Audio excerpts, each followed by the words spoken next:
Hey, before we begin, September, Frankston show, the last show in Australia, that is on sale. It is almost full, loosebizz.com. And then I go to the UK. I've got England, Scotland, Ireland in October through to November. I've got London, Birmingham, Manchester, Leeds, Edinburgh, Belfast, Dublin, Glasgow, Liverpool, and Bristol.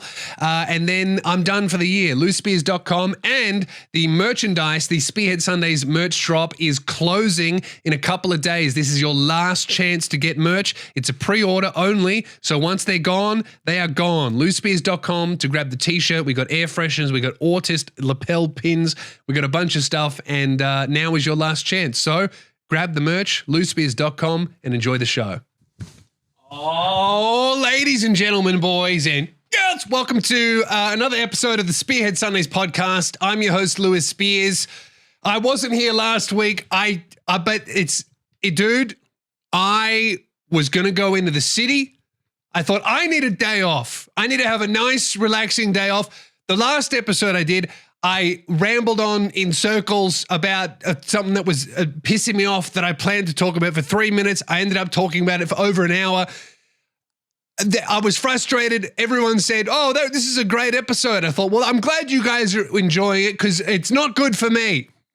So I thought I need I got some shit going on that I can't talk about. So I thought I'm going to go into the city and I'm going to have a nice day, a nice relaxing day. It was a Saturday. I'm like, oh, I'll go to the city and have a day. On Sunday, I'll go to church. I'll feel good, right? I'll feel nice. I'm going to take the train because I live in Frankston, all right? At the end of the train line. If you can't get any further away from the city, okay? But it's a nice train trip. I like the train. I've always liked the train. More recently, I've not liked the train because fuck shit happens, and for some reason I'm the only one that ever says anything or does anything about it. Anyway, whatever. I'm gonna get the train and I'm gonna go to the city.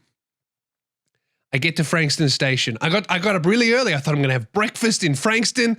There's a new cafe that just opened. I went to the new cafe. It was lovely. Had a great time. I needed to wee, so I went to Frankston Library right when it opened. I did a wee and while the homeless lady went in to charge her phone. We both had our morning routine. Up nice and early. I got a haircut. How good does my hair look? My barber, who betrayed me and moved to the Gold Coast, selfishly. Oh, I want to improve my life and move from Melbourne to the Gold Coast. What about me and my hair? He was telling me that he's had a child now. Oh, great. So you're going to raise your kid and not look after my haircut? Selfish. Some of you barbers need to get your fucking priorities straight, all right? Anyway. I book a haircut and I'm up super early and I go, oh, I'll just check to see when I have to leave. I go to the train station. Guess what? Of course, because it's my fucking life, replacement buses. Because they're doing roadworks. Oh, fuck you. I've got a long history with replacement buses and buses in general. I fucking hate the bus, man. But generally, a replacement bus is like couple stops, maybe halfway, then you get back on the train. Bro, if I didn't have a haircut booked, I would have canceled the whole fucking thing. But because I had a haircut booked, because my barber was in Melbourne for one day, because he's selfish and moved to the Gold Coast because he doesn't care about my feelings, I'm like, I got to go. And it wasn't a replacement bus for a couple stops. It was buses from Frankston to the fucking city. Dude, I'm not being dramatic when I say this. The reason why I didn't do a podcast last week was because I had to take the bus and it overwhelmed me so much because it wasn't just the bus to the city, it was the bus back too. That's almost 4 hours of bus. I would rather be hit by the fucking bus than spend 4 hours on it. And it's not like one of those fucking commuter, like you buy a ticket, like an interstate bus. I took an interstate length trip on a commuter bus. Horrific. Someone smelled like shit, and I know it was the homeless guy.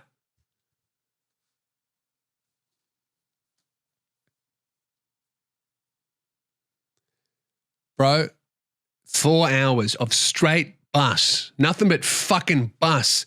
The noise, vibrating, some fucking idiot on speakerphone. Shut the fuck up. I don't know what it is about speakerphone. I can deal with someone on the phone, all right, talking, because that's, you know, I don't do it. I think it's rude, but it doesn't enrage me like someone on fucking speakerphone. I don't know what it is. It's like someone listening to TikTok on speaker as well. It's like, you need to shut the fuck up. I swear, dude, that's becoming more prevalent. And I know what you're going to say. Oh, Lewis, you got your license. Why would you even take the train to the city? Listen, man, I'm not ready for a city drive. I need to get my confidence up. I'm not ready to go to the city in the car. I'll do a hook turn and somehow drive through a school. You know, it's not for everyone's safety. I need to get my confidence up. To put things in perspective, since I've gotten my license, because I don't have a job and I don't fucking do anything, because every time I try to do something, it ends up as a disaster.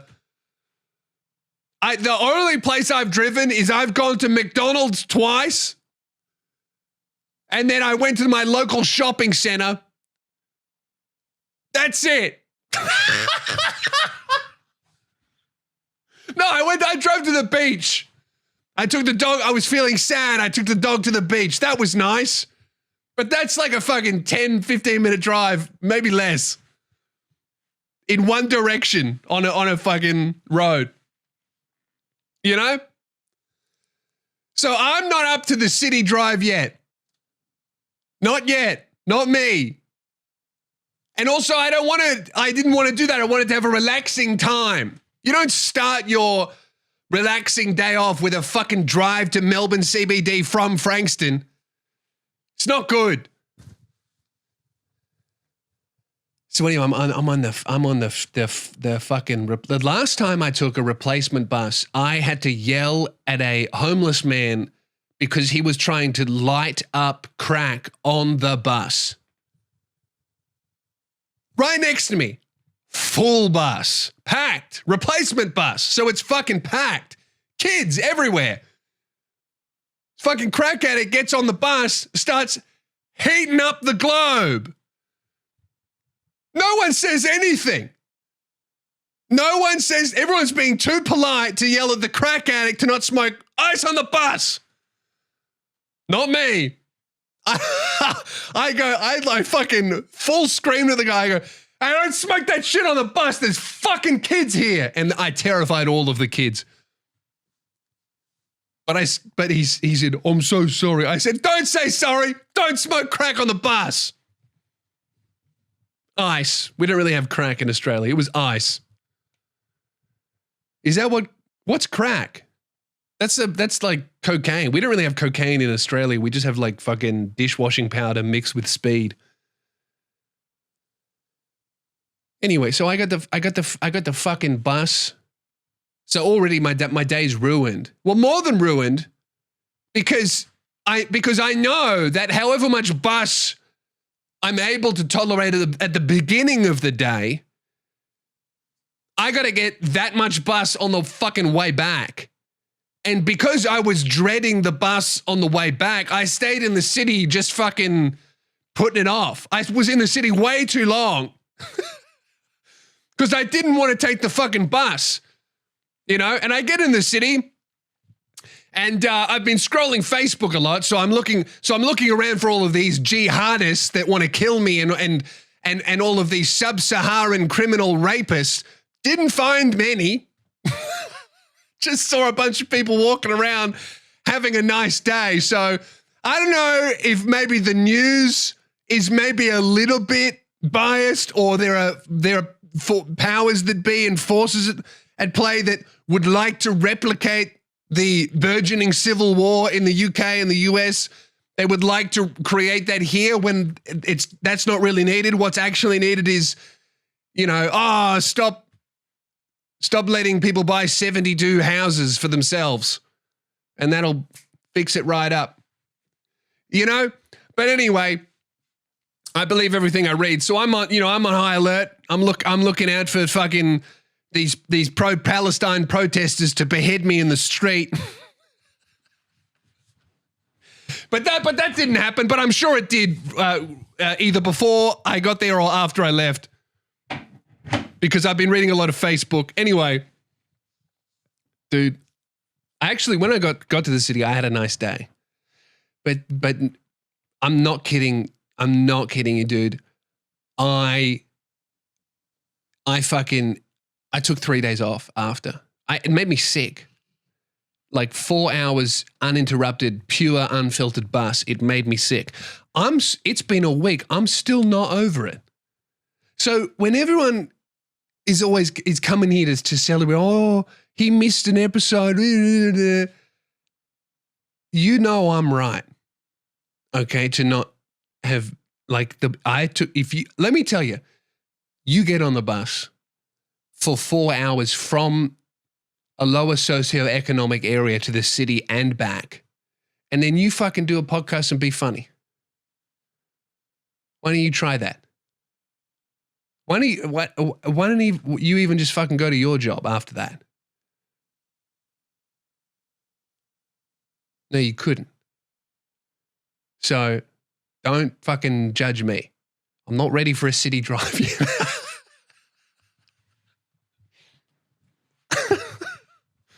I had a lovely time, dude. I went in the city and in the city I had a lovely time. Getting there was fucked, but on the way there it was good.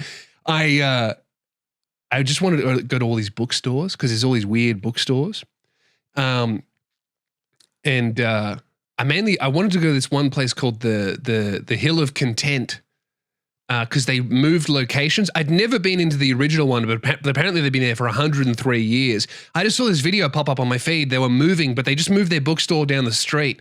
And they got all these customers. They just rocked up, and instead of hiring movers and moving piles of books, like fucking 200 people just formed a human chain and just passed books to each other for like hours from one bookstore to the new bookstore. And I saw that. I thought that was so beautiful. That almost made me cry.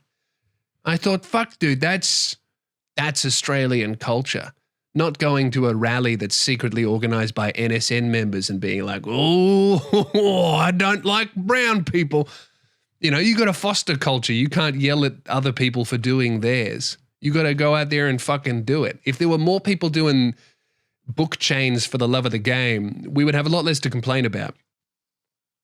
So I went to the new one, and I think it's very funny because I always look at it, you know, it's 103 years ago, the Hill of Content. But you know that every single fucking Zoomer, and honestly myself included, every time I see the sign, I just think the Hill of Content. You know, you're going to walk in there and it's just going to be a bunch of fucking Subway Surfers memes and videos over the top of people cutting up fruit and colored sand. You walk in, you come out fucking brain dead and drooling. So I went there, got myself a book. And then I went to I went to all the bookstores in the city, and I fucking love print media, man. I'm fully off the phone. That's not true. I looked at it today and it sucked an hour. I hate the phone so much, I put it away. I put it out of reach. If it's in reach, it's smarter than me. I have no self-control. If it is in reach or even within eyesight, I will pick it up, and then all of a sudden 40 minutes goes by. I'm telling you, dude, you got to do to yourself what teachers are doing to kids in schools now. No phones in school. You got to do that inside your own home. No phones in home. You need to have a room in your house that your phone goes. And it's going to be the most, not the least visited, the most inconvenient place. And that's the only place where your phone can charge. And that's where it lives. That's what I've done. It's in this studio, right, where I edit and I work. So when I leave, because I need my phone for my job, but when I leave this space, I go into my house, no phone. And the only thing I've been doing, man, is just fucking reading or playing a little bit of video games. because I'm kind of off, because my job is screen, so I'm not, kind of the last thing I want to do after looking at medium-sized screen is look at slightly bigger size screen. But I love print media, man. I'm getting full into, because I want to like, I do like being aware of the news because I have to be for my job. So I do look at it a little bit online, but I just started reading, this is so pretentious. I just started reading the New Yorker magazine. I just picked it up at the airport one day, and fuck, it's just good to read something that's written with care. I'm not saying like everything they say is true or there's no bias or whatever, but like New Yorker magazine, it just has like, it's got a whole fucking fiction section where someone writes a short story about whatever. It's just so nice to just read something in your hands that doesn't, like, no notification's gonna fucking pop up.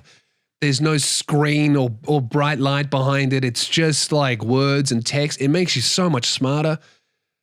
It allows you to be so much fucking slower and more intentioned. The only reason I was able to survive the bus was because I've been consuming print media. If I'd been on my phone, someone's getting punched. And I went to here's the thing that happened when I was in the city, right? Bystander effect is so funny. I talk about it a bit, but I see it all the time. And this is like the clearest example of it, because I've yelled at a few people that were like intimidating women and stuff, and I understand why people don't do that, because it is scary. Even for me, it's scary. You got to do it. If you're a man, it's your responsibility, but it is scary. So I understand why some people don't. But this one was like fucking crazy, right? I'm walking, I can't remember what street it was. It was like one of the main street. It wasn't Queen Street. It was like, I don't know, near Flinders Street, where all the trams are. Can't remember the name. But you know where the tram stops are, like there's like concrete platforms that are raised up so you don't have to step up to get on and off the tram. But that means that there's like a big dip. So I'm walking and I'm just looking around, and I just see this tram's about to pull up, and there is like a Chinese lady, 60s maybe, hard to tell with Chinese ladies. You know, she could be 40, she could be 70, she could be 100 years old. They all after a Chinese lady, it's like 52, they look the same until they're like 100 years old. Have you noticed that? So anyway, this Chinese lady who was in the age range of 52 to 110 had fallen off the platform, and this tram is like coming to kill her. And you know, these trams, they can't stop. you see all the signs everywhere, like the trams weigh 200 billion kilos. They cannot stop. Get the fuck out of the way of the trams, right? There's this woman struggling. I see this. I'm maybe 20 meters away, and I'm in the CBD, fucking packed. There are people waiting for the tram all around her, just looking at this Chinese woman who's fallen down, who can't get up, who's struggling and scrambling. Like the platform, you know, small little Chinese lady, the platform's up to her tits. She can't get over it, and she's maybe hurt herself. I see that, and I see all these other people, and I go, oh, good, someone else is helping her. Then I realize, hang on, no one's helping her. Everyone's just looking. So I just walk straight up. I grab her by the arm. I go, I'm going to lift you. Is that okay? She goes, oh, thank you, thank you. And I just yank her up out of the way of the tram. And fucking everyone around is just watching. There are people 3 footsteps away from this woman struggling for her life that would have just watched her become 2D in front of them. And I'm watching them and going, what's going on? You know, I yank this lady up, I lift her up, and then after I'm helping, some other guy, good on him, comes up and makes sure she's okay. And I turn around, and it's like this group of like 4 other young Chinese people, and I just look at them and I go, what are you doing? Walk off. I swear, people don't do anything because people aren't doing anything. You gotta like... People are just not aware, or they are aware, they're just watching. They're just fucking frozen. Like when fire alarms go off and people just do nothing. You know, you got to fucking... I just think like, man, if I wasn't there, did that lady die? Is that what happens to her? If I wasn't there, did she die in the alternate reality where, you know, the bus was 5 minutes late? Does she die? Was anyone going to help her until I did? It's like, it's scary and really weird to watch. Like there were at least 50 to 100 people within fucking 5-10 meters of her that probably, I didn't even see her fall. I'm just seeing her to struggle to get up. So she probably would have been struggling for 20 seconds before I even saw her, which means all these people would have been watching, doing fucking nothing. It's like woman about to be flattened by a fucking tram. Unfortunately, no one filmed this. So, you know, I'm not going viral for being the hero that I am, which is the only reason why I help people. Obviously, is just on the off chance that somebody records it and then I go viral and then I get to say in an interview with a current affair, well, it's just what anybody would do, mate. You know, I'm not a hero. It's just what anybody would do. I'm telling you, if I ever get interviewed, I'm going to say, yeah, no one else was doing anything, so I guess I am a fucking hero. What's wrong with everybody else? You know, I'll just blow my chance at a fucking GoFundMe. That's what you got to do. Like if you ever help someone and you get those interviews, you got to drop in like, well, you know, I was walking along and I was just really stressed about my student loans and my medical debt and you know, my car is broken down and I can't afford to get to work, but you know, luckily I was fired from my job, so I was there and I didn't value my life because I have no savings and I was in debt enough to save this woman. And even though I'm like really struggling financially, I'm not a hero and anyone would have done this. I don't know if anyone's like has set up a GoFundMe or... Bro, as soon as I saved that old Chinese lady, I went and created an anonymous account and made a GoFundMe for me, ready to hit publish just in case. And I just waited. You know, I typed Lewis Spears into Google alerts. Nothing. Absolutely nothing. Boo! Next time I'm going to let that train fucking flatten the bitch.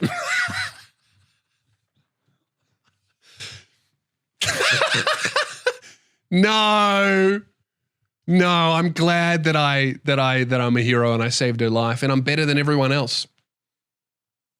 You know, that's what I'm taking away from this. I left going, you know, that's my post savior interview is I'm going, yeah, you know, I knew that no one else was going to do anything because deep down I know that I'm better than everybody else, including you, the person watching this, because, you know, you're a piece of shit. And I've actually preemptively set up my own GoFundMe and you have to donate to it to apologize for being such a fucking piece of shit. And then I'm going to grab the Channel 7 reporter's microphone and I'm going to go, so when's the last time you donated to a hero's GoFundMe, huh? And that's what I'm going to do is I'm just going to be like, yeah, look, we live in a world of fucking cowards and I'm the only true hero. I'm the only real man around. So that's why I saved this woman. And I did briefly consider throwing her into another oncoming tram for a laugh, but I'm really here for the money. So better fill up that GoFundMe. Maybe that's what I'll do. I'll go, that's what I do is I befriend the Chinese lady. I set up my own GoFundMe. And I go, if this doesn't hit $100,000 by next month, I'm putting it back in front of the tram. You know, I'll tie her up like those fucking 1920s Silver Age movies, like the Superman villains. And she's like, oh no, please help me. I'm stuck in the front of the tram. Please donate $100,000 to the Lewis Spears' GoFundMe. Or I will be threatened by the tram. It's like the fucking... the two trolley problem, is that what it's called? The one, it's the trolley problem, but if you pull the lever and $50 comes out of your account and the Chinese lady doesn't get squashed, or you leave it alone and you don't reward me for being a sociopath. But I don't know. I messed that up, but you know what I'm saying?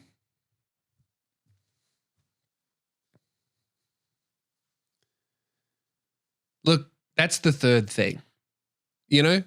This is what Marcus Aurelius teaches us, to not expect the third thing. All right? You do a good thing and someone experiences a good thing, and the third thing is your reward. The thank you, the GoFundMe, the praise, the Channel 7 interview. That's the third thing. And I didn't get the third thing, and that's okay. I didn't get the third thing when I yelled at the crack addict on the bus. I just got a bunch of adrenaline, and then I was pissed off for the rest of the bus ride, and I was worried maybe he has a knife and he's going to stab me, but at least no one's smoking crack on the bus. I don't get the third thing. No one stood up and clapped. I'm telling you, dude, one day I'm going to make the news for one of these great public gestures that I seemingly often make every time I leave the house. One day I'm going to make the news. It will probably be because I've hospitalized a homeless man. And then you know what, fucking someone will set up a GoFundMe for him.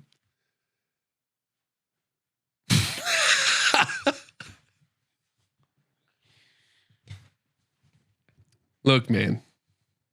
I just wanted to have a relaxing fucking day out. Getting some print media, because I love print media. But instead I spent 4 hours on the bus and fucking saved an old Chinese lady from getting squashed by the tram and didn't even get a GoFundMe out of it. So, you know, fucking paid for my own books too. You know, like why couldn't that have happened, I don't know, inside the bookstore? And then the bookstore would be like, wow, you're such a hero. You don't have to pay for this copy of Fear and Loathing in Las Vegas. I'll give it to you. And then I would have saved $24. But that's the third thing, and we don't live in that world. You know what I did get? I got, oh, thank you, and I'll remember that forever. Oh, thank you, and that's good. You know, she survived. I got 2 thank yous, and you know, we got, and I fucked up the trolley problem bit that I thought of before this, whatever.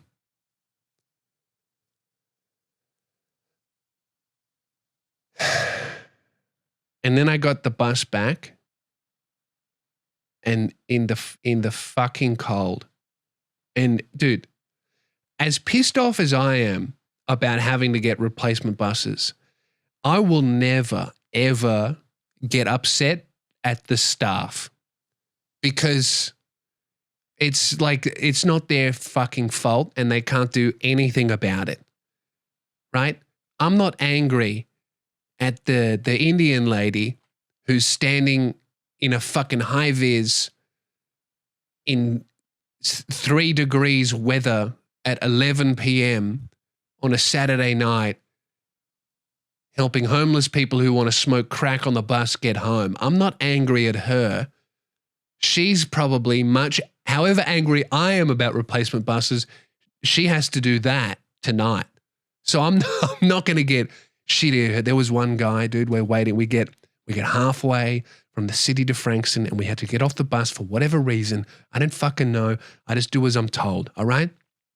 That's the only way we're all going to get home, is if we just fucking listen to the nice Indian lady who doesn't want to be there either, and that's how we all get home. And all these buses started pulling up, but they were express buses going the other direction. And every time they pulled up, I just stood there and I listened. And I thought, well, if this is my bus, I'll get on it. And if it's not my bus, I won't. And every fucking time one of these fucking buses pulled up, there was this bald fuck going, is this our bus? Is this our bus?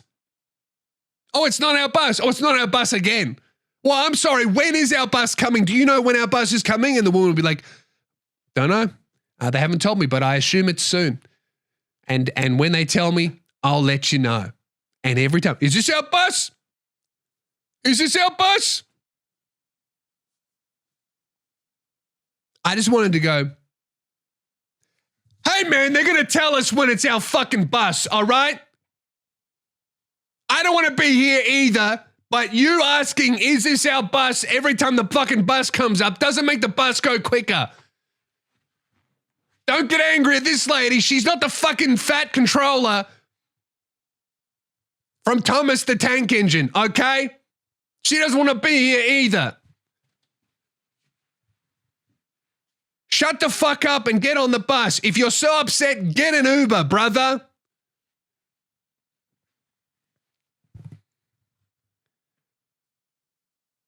I think what was truly upsetting to me is getting recognized on the bus and having and just like I saw one person clock me and then they looked at their girlfriend and it was packed. They were far away.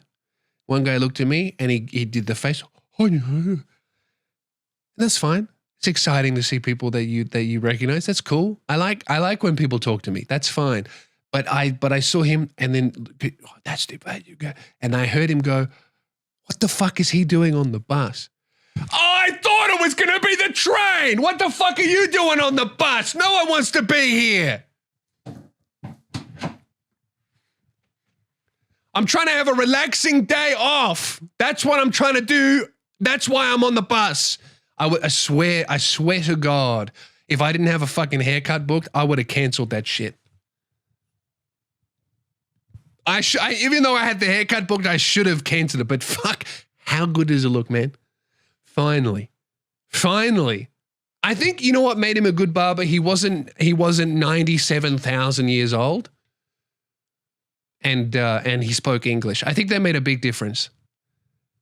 Because the last guy that cut my hair was I showed him what I wanted, and he was like he was literally I think he was 93, I think. And I show him a picture of me. And he goes, long one on the back, this one or four of the pooftas. I'm not going to give you the best haircut in your life. And then he just gave me his haircut. And it was great. It was the best version of that haircut that I'd ever seen in my life. But that's not what I asked for. And I looked ridiculous for months. And now I look nice.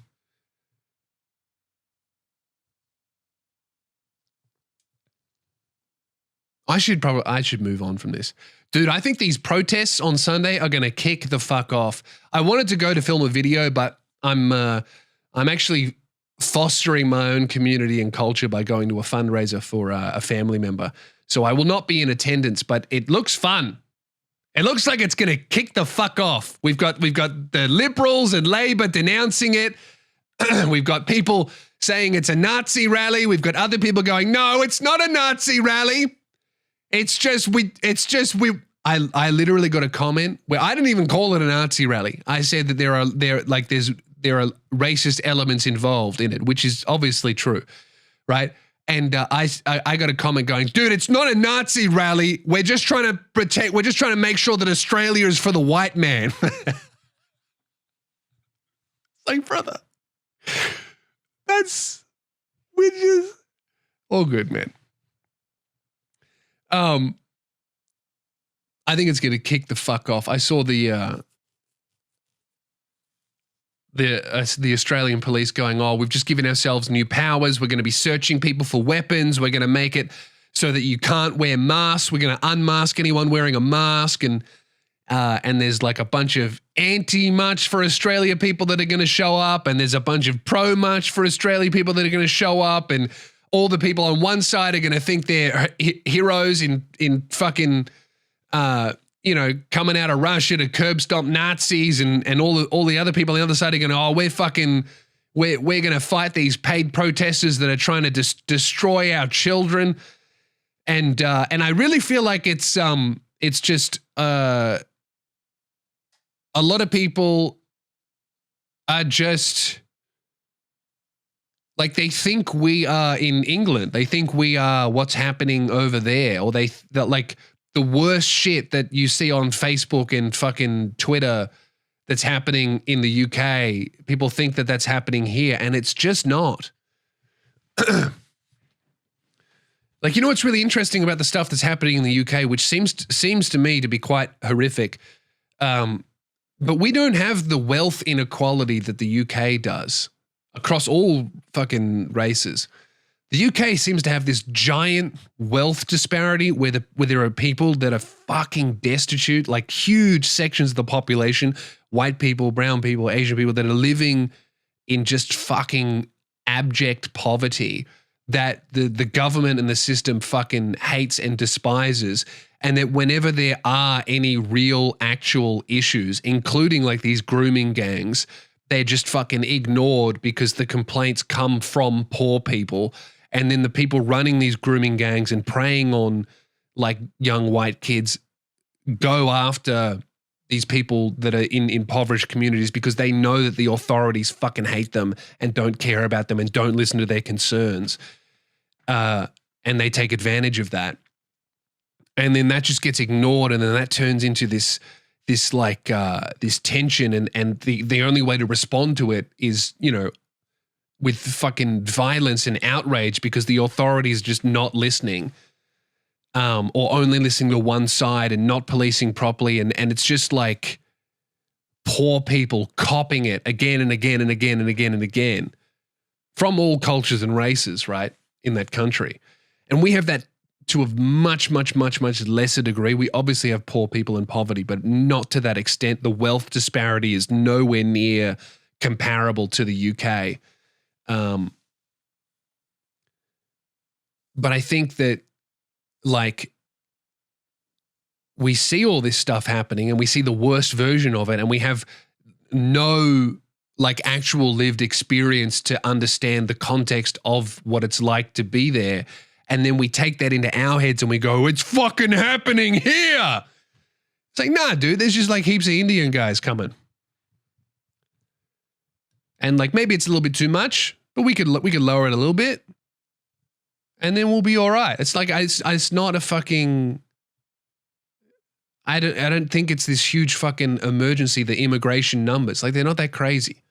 Sounds like 1,500 a day. It sounds crazy, but like, we have one of the biggest countries on planet Earth. We have a lot of room. And we are building a lot. The fucking problem is we are, the entire country, every single person here, especially the powers that be, treat housing as a speculative investment. It's culturally and financially, the system is set up, buy as many homes as possible. That's the only way to achieve financial success. There's no one's investing in shares or building their own businesses or whatever. Like the business that every single person can get into is buy a house, sit on it, the equity goes up, use that imaginary money to buy the second house, the equity goes up, and you just keep stacking and stacking and stacking and stacking. I could probably buy a second house in, next year I haven't done anything. My earnings haven't gone up. I could probably fucking just go out there and get a second home loan. That's not true. My credit rating is terrible because of my medical issues. But if I hadn't gone through that, I probably could have had 3 homes by now, because the system is just fucking rigged for me, because I got one and now I can get another and now I can get another at the expense of you. Like, that's our fucking system. And that's not the fault of immigration.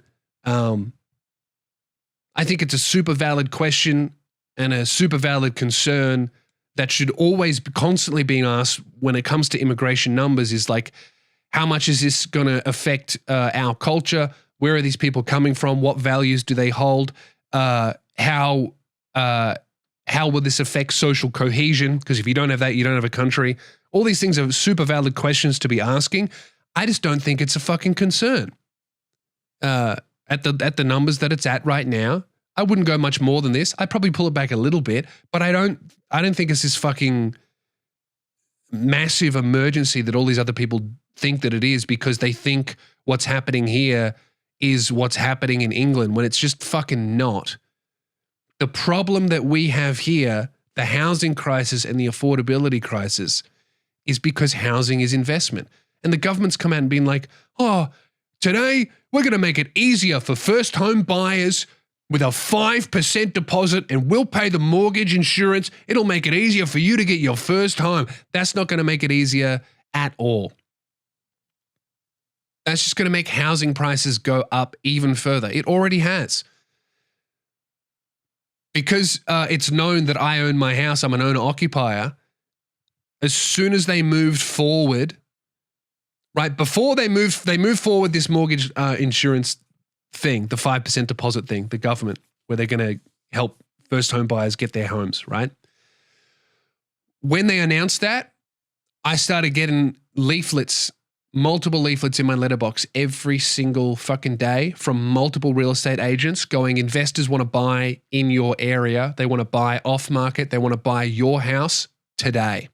I could sell my house this week. I could call 5 real estate. I get out of here this week for way more than what I paid for it, right?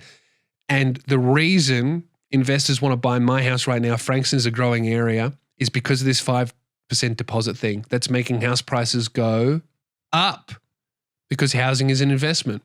And lowering the fucking barrier to entry to buy a house doesn't fix the housing crisis. It just makes housing more expensive because people are able to borrow fucking more money. Or sorry, not borrow more money, but they're able to just fucking there's just more demand in what is an asset class that's turned from housing to a fucking investment.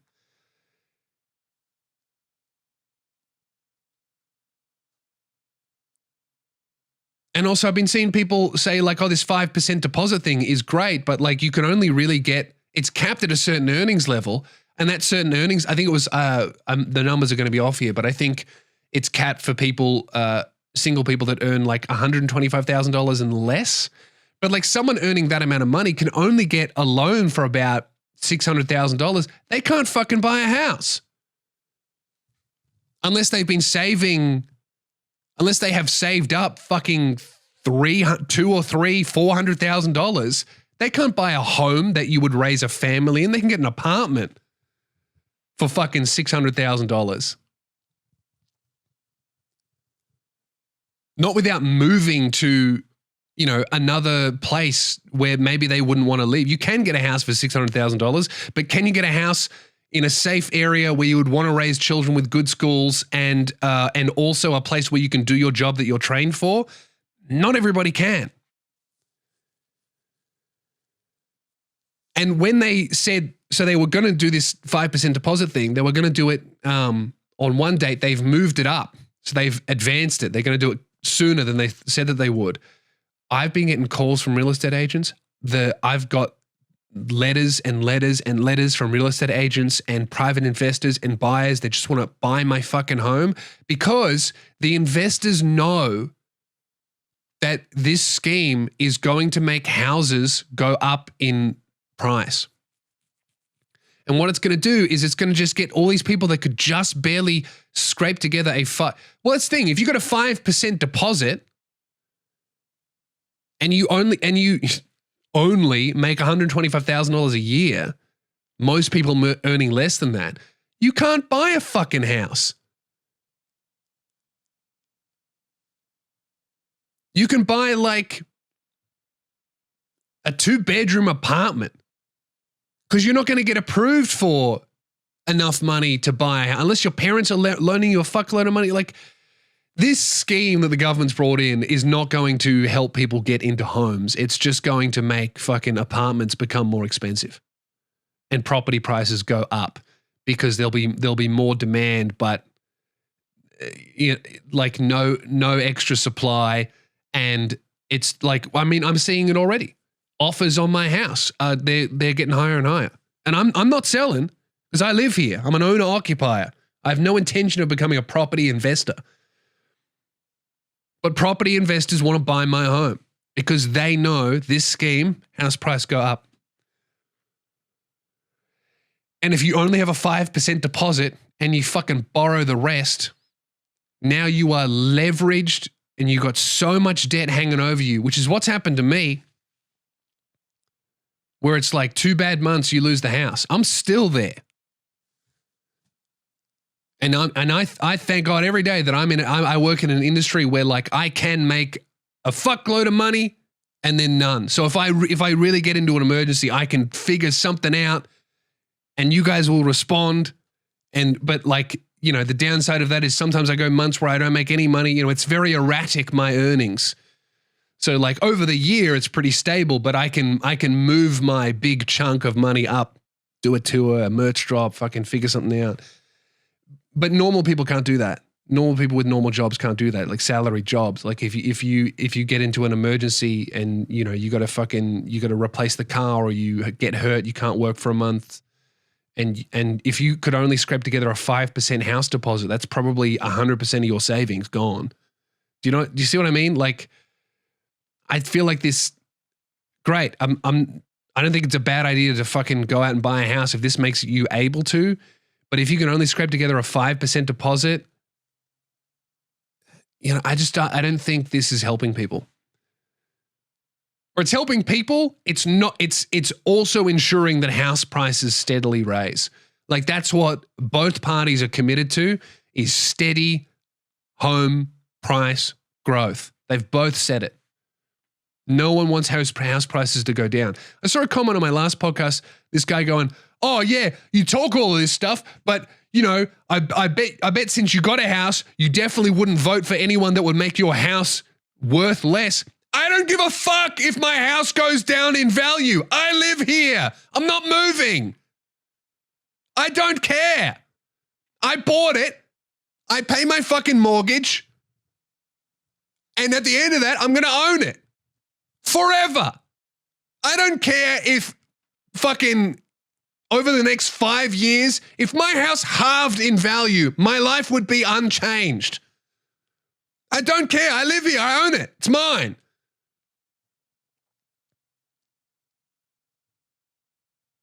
Wouldn't affect my life in any way. It would be a little bit annoying to be paying fucking mortgage rates that were like more than someone renting. But you know what? I'm not renting. It's mine.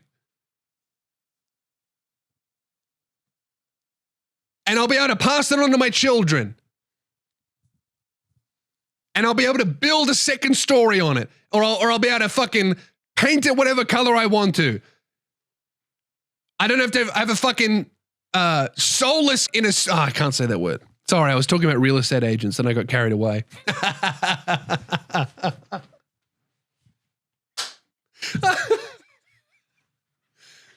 I won't have a soulless friend come over to my house to tell me, oh, you're not cleaning the stove properly. Fuck you. Suck me from the back, parasite. Did you know we're one of the only countries in the world that do auctions the way we do?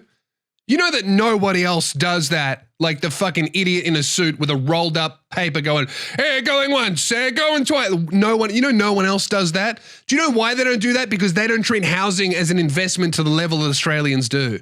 Because our whole system is built around, how do I make my fucking residential home $1 billion so I can own 6 of them and rent them out to people with less?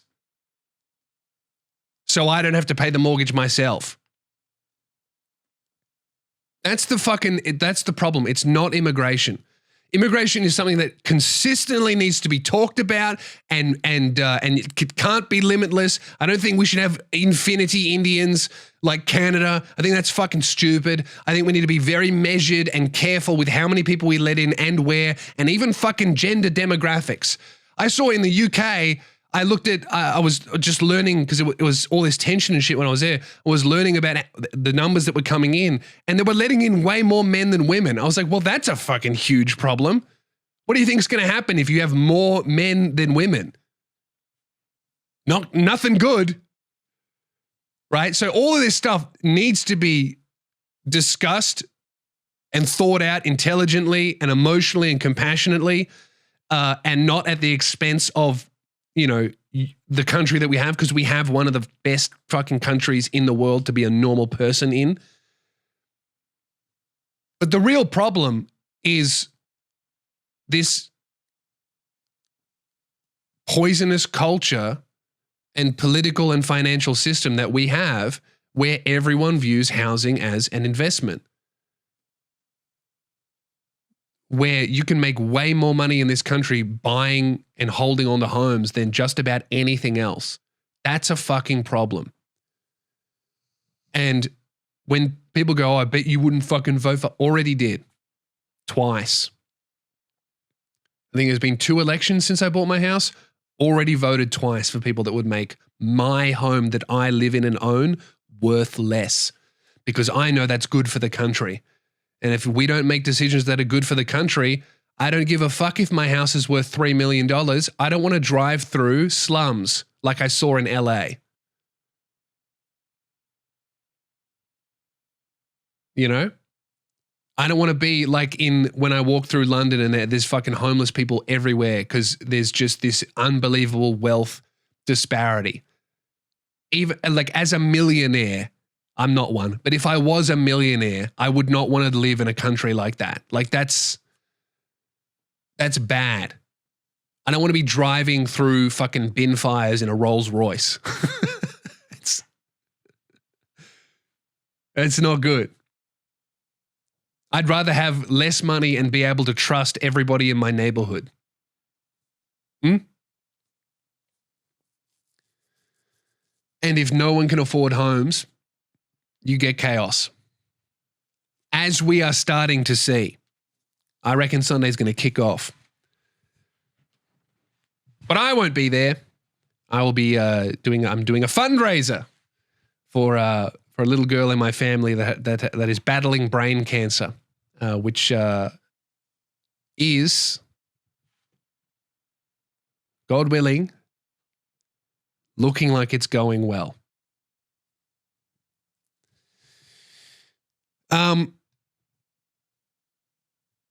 Anyway, would you eat lab-grown meat? Lab-grown meat's coming. Are you going to eat that? I tell you what. Here's my most controversial opinion I think I hold about the lab-grown meat thing and the veganism and all this. Vegans are right. 100% right. The way that we treat animals, factory farming, it's terrible. It's bad. Halal and kosher slaughter should be banned. It's animal abuse. And the way that we do that is disgusting. Factory farmed pigs, keeping chickens in cages. It's all horrific. It's animal abuse and it needs to stop. However, love a bit of steak. I can't be vegan. Bro, I'm 6'8", 100 kilos. I can't be vegan. And don't send me some fucking freak who's like the one guy on Instagram. Oh, check out this guy. He's vegan and he's got a 6-pack. I'm not doing it. I can't do it. All right? I struggle with meal prep already. I'm too autistic to fucking feed myself with no dietary restrictions. All right? I can't do it. I've thought about it. I've considered it. Can't do it. I've instead made as ethical choices as I can. I only eat kangaroo because even if no one ate meat, even if human beings were allergic to meat, to preserve the environment and the population of kangaroos, we would still be killing them. All right? So that's good. They're not factory farmed. You can't farm them. They eat their natural diet. We shoot them from helicopters. That sounds like a good time with the boys. I only eat kangaroo and free-range eggs. And I have cheese and a lot of milk. But whatever. I'll eat the lab-grown meat. That's what I'm waiting for. That said, I'm not eating it right now. You know, lab-grown meat, it's like breast implants. You let a couple of other people go first and you see what happens to them. Sounds cool. Oh, brand new surgery. Wow, you can go first. Oh my God, we've got a life-saving new medicine. That's amazing. You go first, Jim. Try it out. You have some first. You know, that's me with lab-grown meat. If lab-grown meat that has no adverse effects, I am suspicious of it. I think I'm suspicious of it because I just feel like rational mind is like, well, there shouldn't be anything like different. Like if it's they reckon it's like molecularly identical to slaughtered meat, and that makes me feel good. But I can't help but thinking, surely we're missing something. Do you know what I mean? Like Surely you can't just 3D print a muscle and there's no hormones going through it, like natural hormones from the body going through it, and there's no like whatever the animal would get from its natural diet going through it. I don't know. I just like, I'm naturally suspect of it. But once it's out for a while and lots of different people have been eating it for a while, if it's good, I'll 100%, I'll swap. I love the idea of being able to just build a fucking 3D printed tower that just 3D prints steak, nothing dies, nothing's harmed, and we get to eat like, I mean, surely it's going to be better than like fucking the beef that they're eating in America that's corn-fed, pumped full of hormones, and then killed horribly, lives a miserable life, and then makes it into your body. Surely that darkens your spirit a little bit, at the least. You know?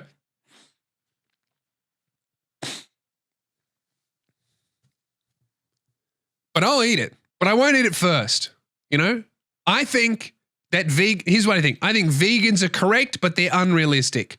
Now, I think that, you know, maybe 10, 15 years from now, vegans are just going to have the undeniably correct opinion that you just, the only way to defeat them is like, oh, something feels weird about it. That's a pretty good argument, you know? You can win a lot of arguments by going, yeah, I don't like the idea of it. You know? But, oh yeah, I would eat it, just not first. But that's the thing. It's like, okay, we can do lab-grown meat. We're going to do lab-grown milk. What's next? Lab-grown egg?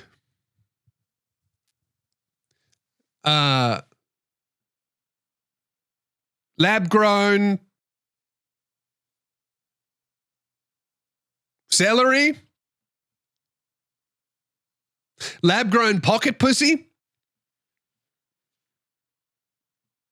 Lab-grown OnlyFans girlfriend? Lab-grown Twitch streamer that I can fuck? Lab-grown podcast? Lab-grown book? Lab-grown 10-year-old Indian chess prodigy? Lab-grown lab? Lab-grown lab grower? Lab-grown lab grower? What's next? Where does it stop? Lab-grown March for Australia rally? Lab-grown secretly Nazi rally? Lab-grown Antifa agitator?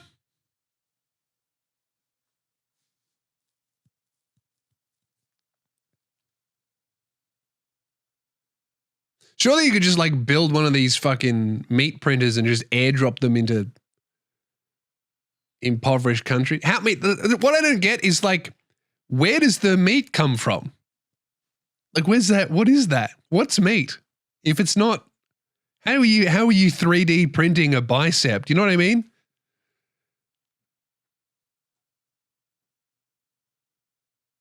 Could I, in a lab, grow myself a bigger hog? If I could, would you sit on it? These are the questions. These are the questions that we're looking to answer today.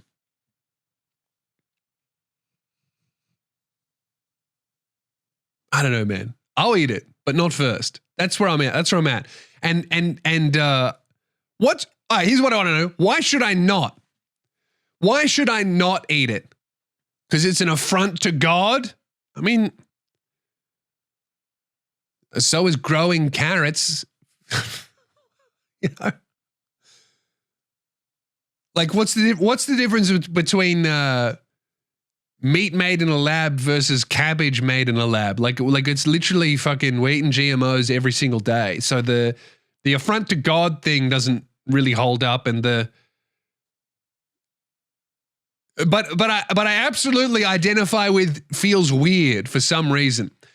Here's a good argument against it. if we transition away from farming, really, really, really fucking hard to go back. Which makes sense, right? Because the cow shouldn't even exist. The cow is a GMO. Like we've bred we created the cow. Those things shouldn't fucking exist, man. So if we stop farming them, they would just go extinct. And if they go extinct, oh, real tough to get them back. So you could never, I guess,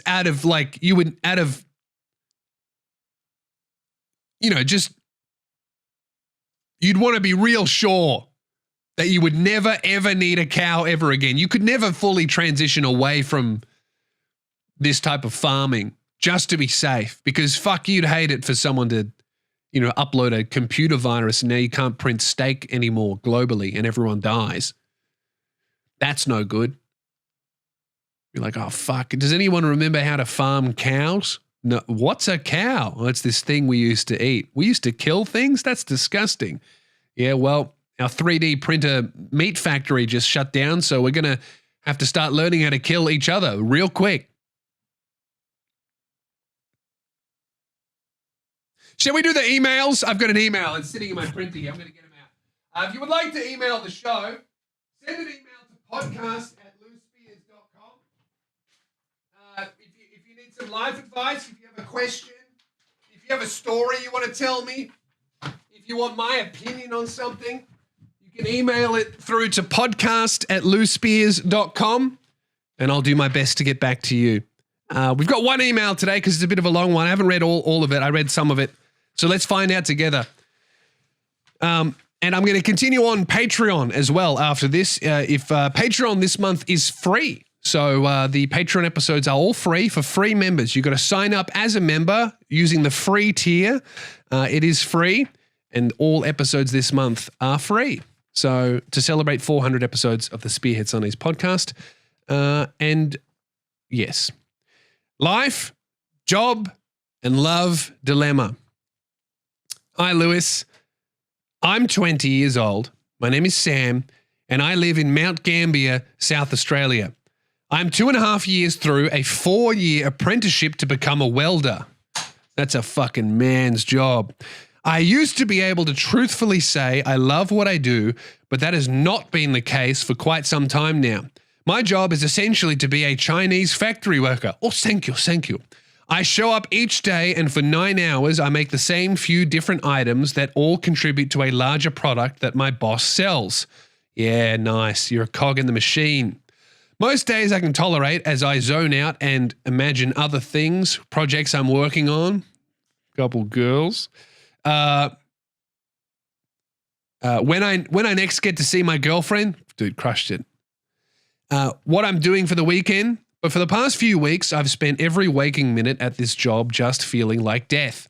I hate the repetition, the predictable routine, the lack of creativity I get to express. I feel like I'm going crazy. Although not typically encouraged to leave partway through an apprenticeship, I feel compelled to leave my current job for multiple reasons.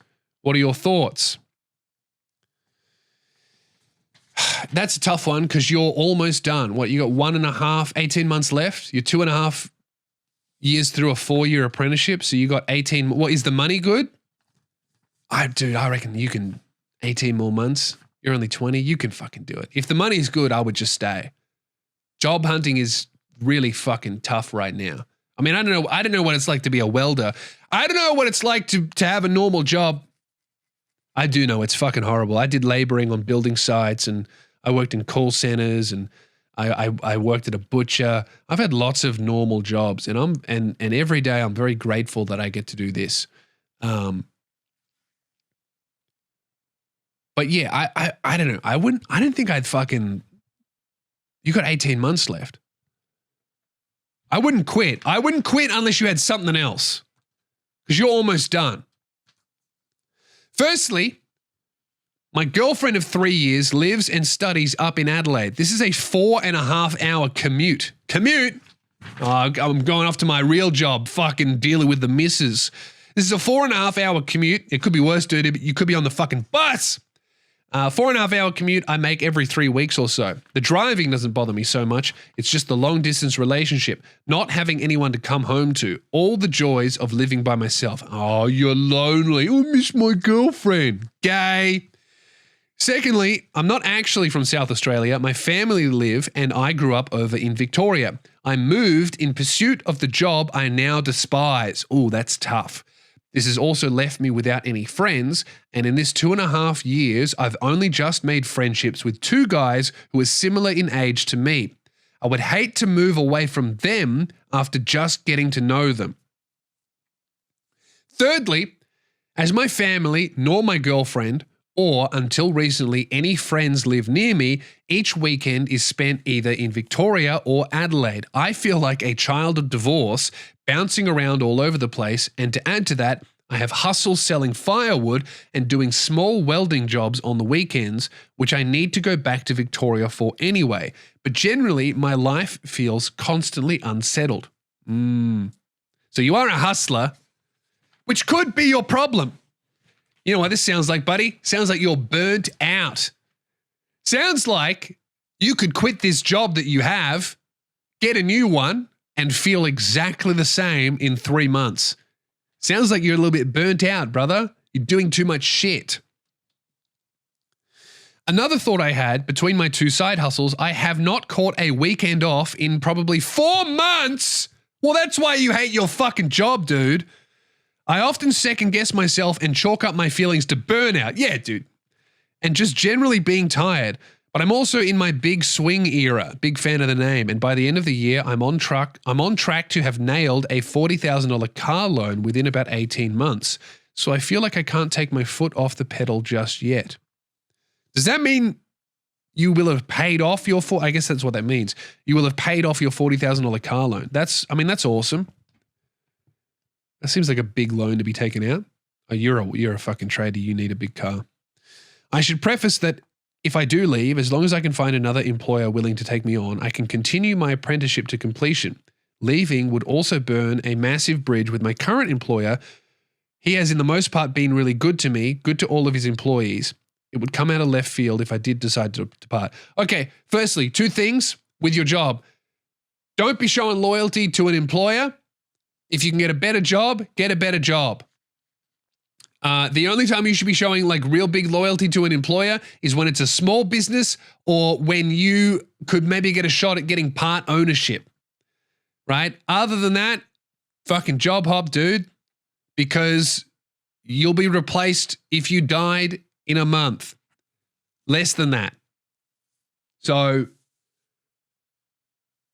you know, case-by-case basis, I think it's a little bit different with tradies because you kind of got a reputation, but I wouldn't fucking worry about that. And also, it's what, burn a bridge for fucking leaving? And no, like if you quit properly with enough notice, it's not going to burn a bridge. If you're a good worker and he likes you and he's a good boss and you explain, hey man, my girlfriend lives here, my family lives there, it's not the job, it's just the area, he'll be like, totally get it. And then if you make a mistake, you can come back and be like, hey man, made a mistake, love the job, can I come back? If you were a good worker, he'll be like, fuck yeah, then you guys sucks.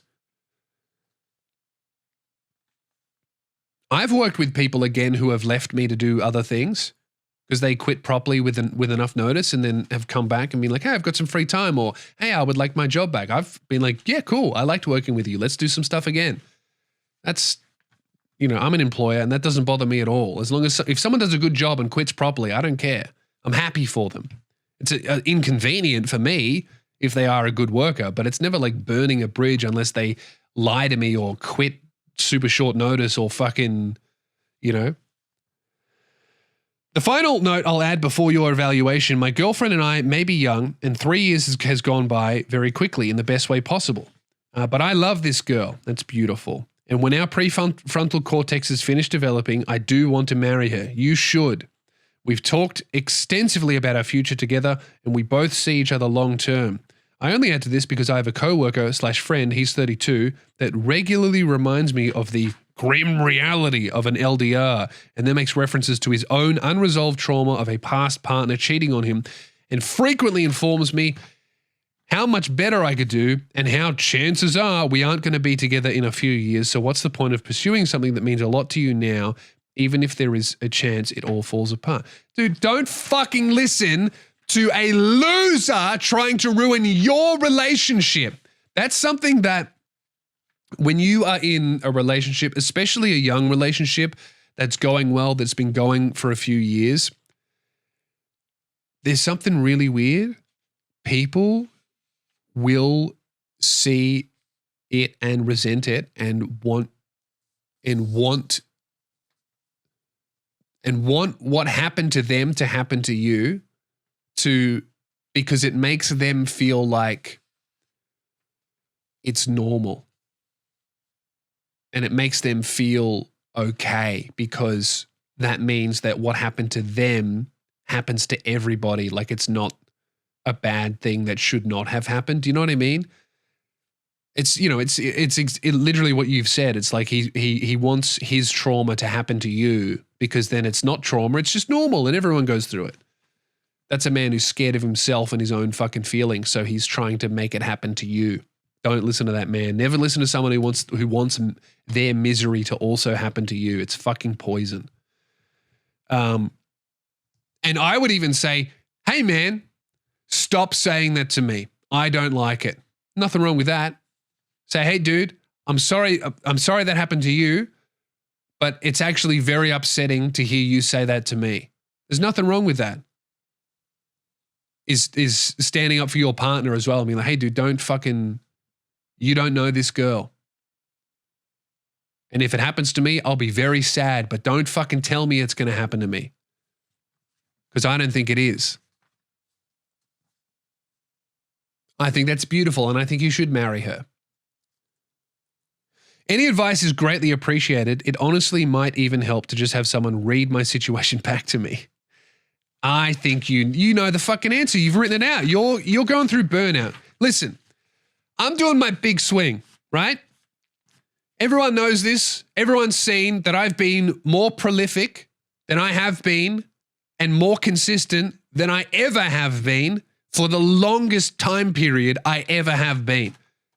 I missed a podcast episode last week because I was sick. That's the first one I've missed for 2 years, maybe. There's been a couple late ones, but that's the first time I've not uploaded one at all in 2 years. Unheard of, right? Here's another secret. I have a lot of free time. I spend a lot of time doing nothing.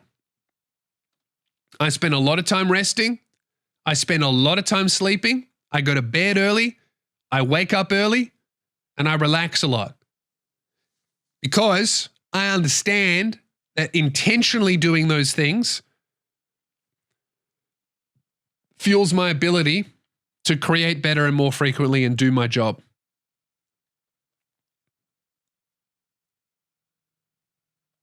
So it sounds like you're burnt out. And what you're doing is you're making a fuckload of money, and that's awesome. That's great. Especially at your young age, making a shitload of money will set you up so much further ahead of everybody else. And you do need to fucking do that, because it is, it's getting hard out here. And buying that house is looking less and less likely. But do you know what will cost you way more money than you can ever make? Working yourself into a position where you completely burn out. That happened to me, right? I worked and worked, and then my body failed. And then when I was taking care of that, looking after my health, instead of pausing to recover and spending the time wisely on healing, I tried to work through it, and it was not good. I didn't make any extra money. In fact, I reckon it was financially more harmful to me to try and make more money while I was going through the surgeries than it would have been to just fucking chill, relax, and be sick, because I was. That's an extreme example, because obviously you're not sick, but you can make yourself sick if you keep doing this. No weekend in 4 months? What are you, a fucking slave? Take a weekend off. Don't quit your job. Quit your weekend side hustle. You obviously don't need the money. So take a couple weekends off. Take 2 weekends off a month. You don't have to work every single weekend. I'm not telling you to not have a side hustle. I'm telling you to figure out how to make your side hustle benefit you financially and as, if not more importantly, lifestyle-wise. Because I'll tell you why you don't have any friends. You got no weekends. So you're fucking lonely. You're burnt out. And what do you have to show for it? You're paying off your car loan sooner? Who gives a fuck? Have a sleep. You don't need to quit your job. You like your job. You like your boss. Your boss likes you. You do good work. You need to fucking drop the side hustle back or see your family once a month instead of every fucking weekend, or see your girlfriend once a month instead of every weekend. You know?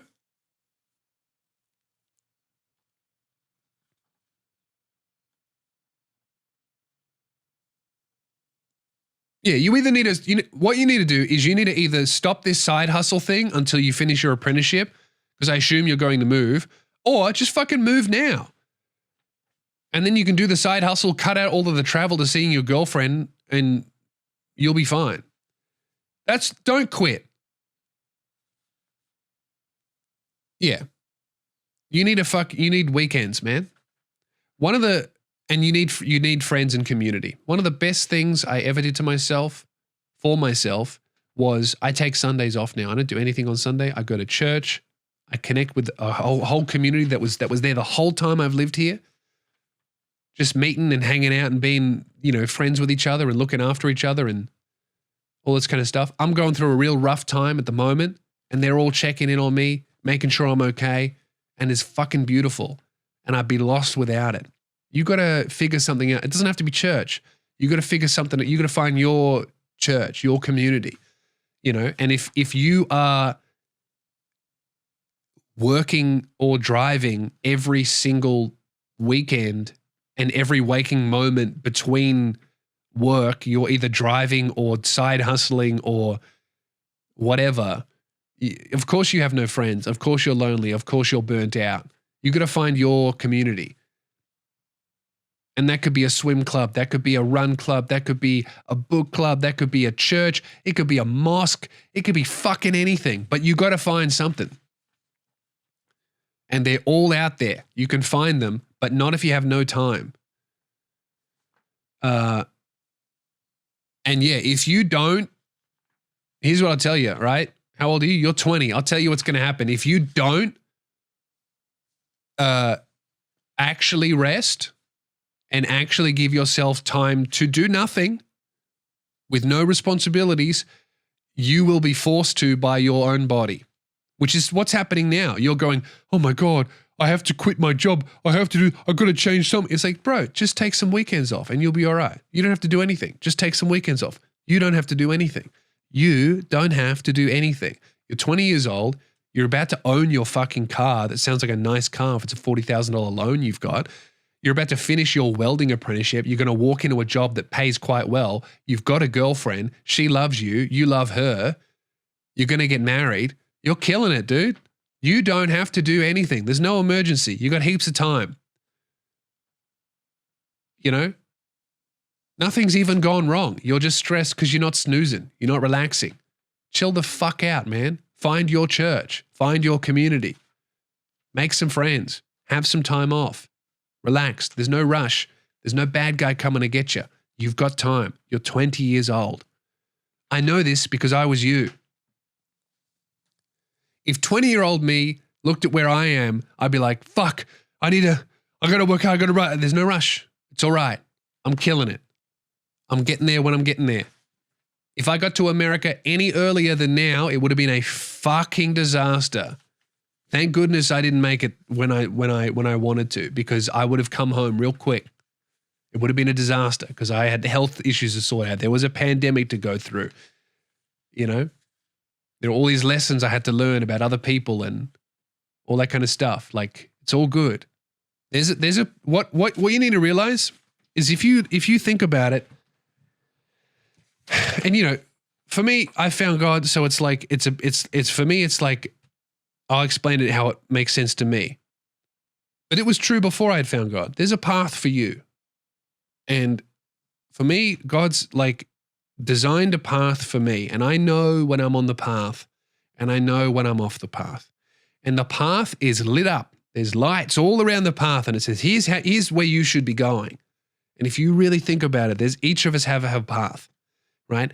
And it's not always an easy path. Sometimes it's a fucking smooth runway. Sometimes it's like those travelators in airports where it's like moving and you're walking, but you're going at the speed of someone jogging. You're like, this is fucking easy. Other times it's like you're going up Mount Doom. And if you were to go off the path, it'd be a nice, comfy little thing, but you know that's not your path. So you feel pulled back to this incredibly treacherous, difficult path that has been set up in front of you. When you're on your path, it's not about how quickly you're running down it. It's, are you on the path? It's a marathon.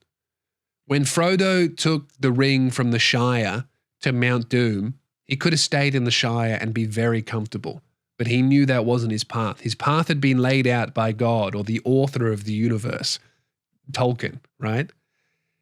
And he walked his path. And it was at points fucking terrible. At points fucking amazing. At points he strayed from the path and it was way easier, but he was pulled back on because he knew what his path was. But he didn't sprint the whole way.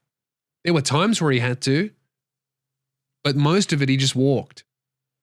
He saved the whole world by walking. You just got to walk. There's no rush. And the reason why you can't be rushing is when you fill your life with all this stuff, you lose sight of your path. And then you have all these feelings and you go, oh, what am I doing? Well, maybe I need to quit my job, or maybe my side hustles, or maybe my girlfriend's going to cheat on me, or maybe this, or I've got no friends and I miss my family. All this stuff that's floating around in your head is because you haven't sat outside in the sun and gone, a bird, and just listened for the universe or a higher calling or God or, the fucking, your dream or your spirit or your soul or whatever's out, whatever your interpretation of like why we're here or what's going on or whatever you fucking believe, everyone has a path, and everyone, like, if they really think and they look inwards and they try and find that stillness, you know what your path is. And if you look around, for me, before I found God, I was like, oh, the fucking, I just know that I'm supposed to be a comedian. And I know I'm supposed to be in the States doing that. And it's like the universe is I used to always think this, man, the universe is like pulling me or pushing me. And when I go away from it, I like something happens that puts me back on the path, and whenever I'm not on the path, when I'm going in a different direction, it always leads to just fucking, anxiety or misery or anger or whatever. And then when I get back on the path and I go, oh man, this is where I'm supposed to be going, even if it's difficult. And for me, and now I understand, for me, that's like God has created a path for me and it's lit up. And all I got to do is walk it. And there's no promise that it'll be easy. There's no promise that it won't have some suffering on the path.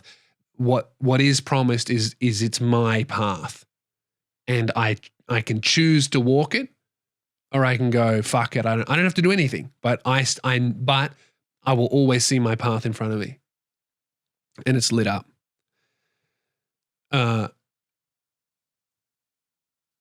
What I'm saying is, no matter what you believe, you got a path and you know what you're supposed to be doing. And if you don't know, I think it's because you haven't sat and thought or tried enough things or done enough shit, or you're just being pushed around by the world and worldly things and society and your parents and pressures and this and that and all this kind of shit.